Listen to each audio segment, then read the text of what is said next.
So I have a few minutes left before I venture off on the Elephant Hill, and just waiting here for things to copy.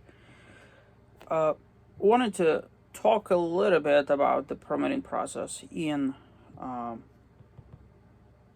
Needles District. Now, I should mention, and I guess I should prefix this. Obviously, I haven't had the opportunity to hike here. For all I know, hiking is out of this world. Okay, but in every single category so far, um, I personally believe that Needles is somewhat of a missed opportunity. Now, hear me out. When you go to a national park, okay, a national park is supposed to be extra super duper with a cherry on top thing, okay? We have the county parks, we have the state parks, we have the national forests, and then we have the national parks. Right? National park is supposed to be something so the national park boundary doesn't start for another 5 miles that way. Okay, so everything from Highway 191 up until that point, which would be, I don't know, like 34 miles or something like that, is basically not national park boundary property. Okay, so you cannot think of that as part of the park. If it was, I'd be singing a different tune, but it's not. So yesterday I drove in trying to get internet and tell my folks that I'm okay, sort of deal, which didn't work because the internet didn't work. Uh, at the they close everything early here, so but that's a whole different thing in itself. Um, in my personal opinion, just by driving the park off the vehicle, it is largely unremarkable. Like, if I didn't know that I'm in a national park, I would not have known that I'm in a national park. If it wasn't for the signs, if it wasn't, like, it just looks, you know, I've seen much better off the side of the road just by driving from Mexican Head to here, you know? So it seems to me that Needles District is somewhat of a missed opportunity because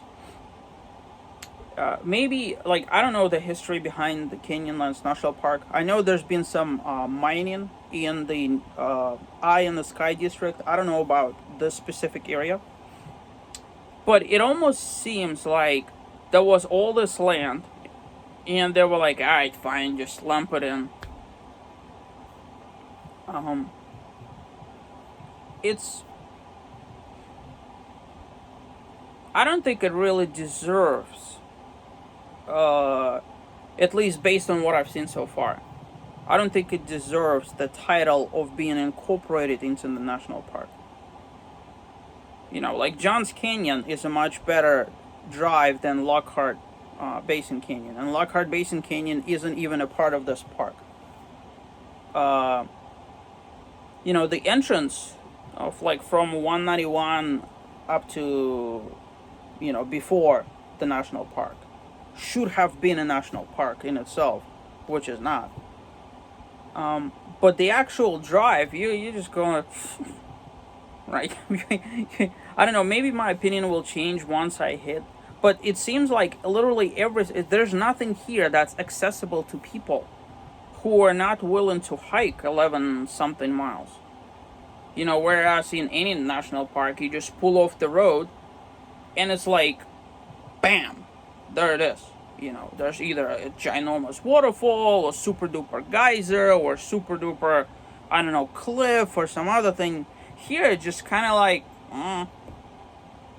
So, my thing here copied. Time to pack things up and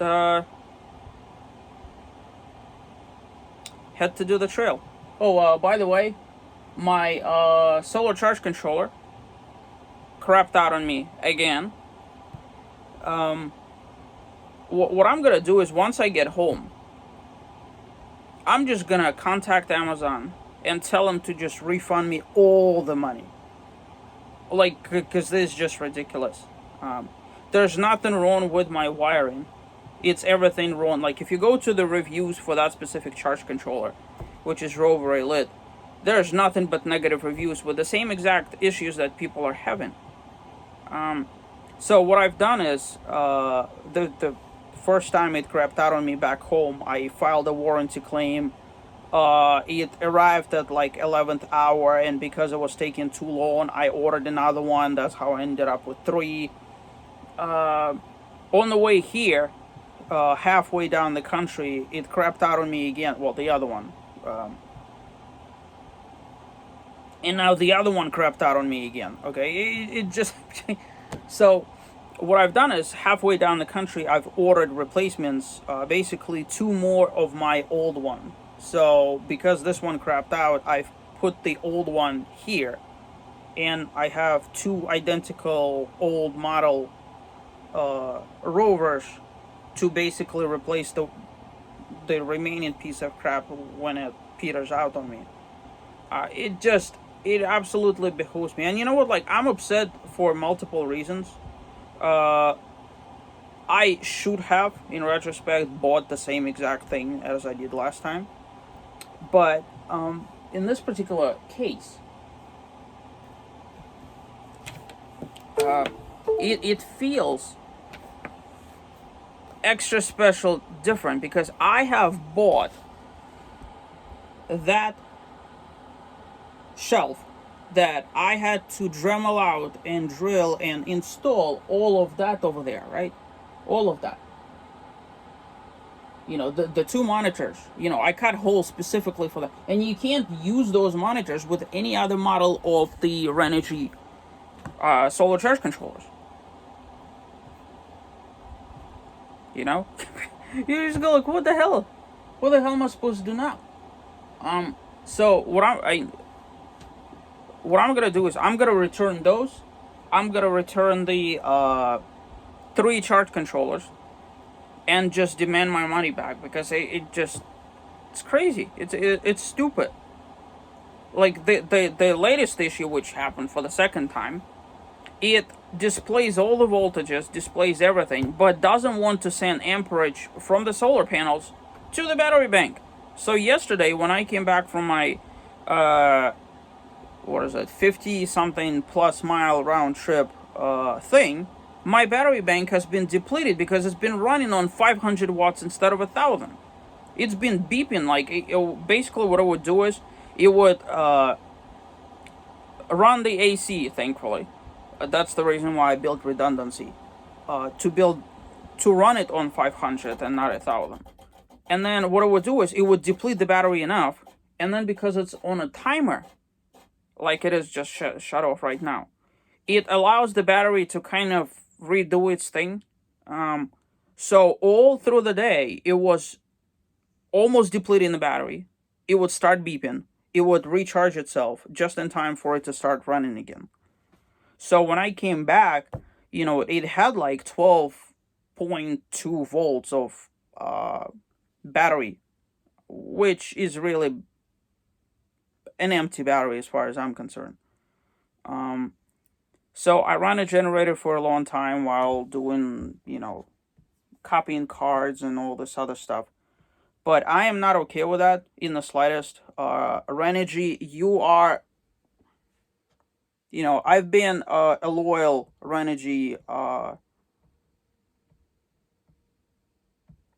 fan for a very long time, all the way back to 2014. I've bought Renogy product for everything. Never had issues. Never had issues. Right, and then they came out with this Rover Elite crap, and I'm like, yeah, that sounds like a good idea. Because I wanted to see monitors. Well, I paid a very heavy price for it, and it's not just financially; it's also having to deal with this. And I don't have the time or the resources or the opportunity to fix it.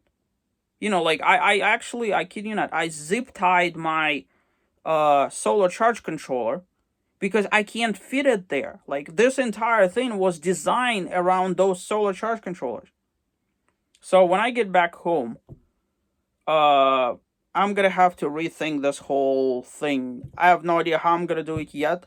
But it is going to change. More than likely it's gonna be another 1 hour long video in which I show how I do all of that and all of that. But for time being, it's time for me to go. Elephant Hill is calling my name.